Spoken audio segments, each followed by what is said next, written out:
This is Scott Becker with the Becker Private Equity and Business Podcast. Today's discussion is about student loan payments set to resume. So this is a fascinating thing. President Biden in 2020 sort of ceased or put a pause on student loan repayments. There's about 44 million borrowers in the United States. 1 out of every 7 or 8 people is a borrower, student loan borrower. That's an amazing amount of people. And the student loan forgiveness, the debt forgiveness or pause in repayment is now set to end in August of this year. And it's an astronomical amount of money that impacts.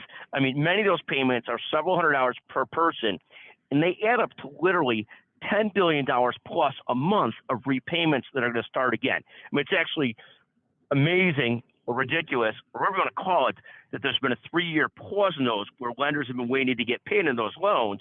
But it's also amazing that they're going to restart at a number that is estimated to be $10 billion plus a month, and that's going to be going to impact retail sales and everything else, because there's that's real money that's going to come out of the economy that's going to go to the resumption of these payments. The thought is, at least the concept is, that this is going to have a not an insignificant impact on all the big retailers in our country, especially those that aren't selling absolute necessities, as people move to having to go back to repaying their debts.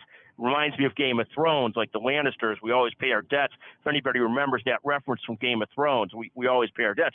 But people do ultimately have to pay their debts, and this is why we're so hawkish on countries, companies, and families not taking on more debt than we have to. There's a great article on this morning. It's in Fox Business.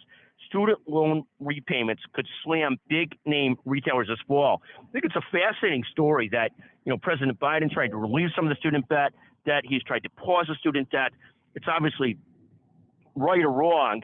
It's a popular concept among student borrowers. We have a stepchild that's got loans that was going to get $10,000 off. I think it's totally ridiculous to get people off. I'd rather help pay his debt myself. But the concept that there's going to be this student loan forgiveness was quite popular amongst younger people and people that were getting at some of that student loan forgiveness. The pause on debt repayments, again, ridiculous, because there's 2 sides on each of these contracts, and I don't know that people should be forgiven for making bad choices about the cost-benefit analysis of college, but that was the concept, that they got to pause repayment for 3 years. Now those are going to start getting repaid. $10 billion a month is going to come out of retail and into repaying those loans again. We'll see how many are defaulted on, but what a debacle, and what a messy situation.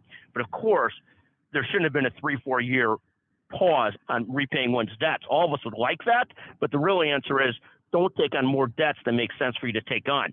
Thank you for listening to the Becker Private Equity and Business Podcast. I know some of this may not be popular to all of our audience, but feel free. Text me, 773-766-5322.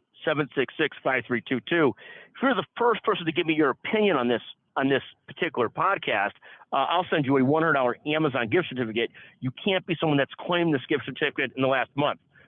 Thank you so much for listening to the Becker Private Equity Business Podcast. And thank you to our wonderful producer, Jeremy Core, for being with us this morning. Thank you very much.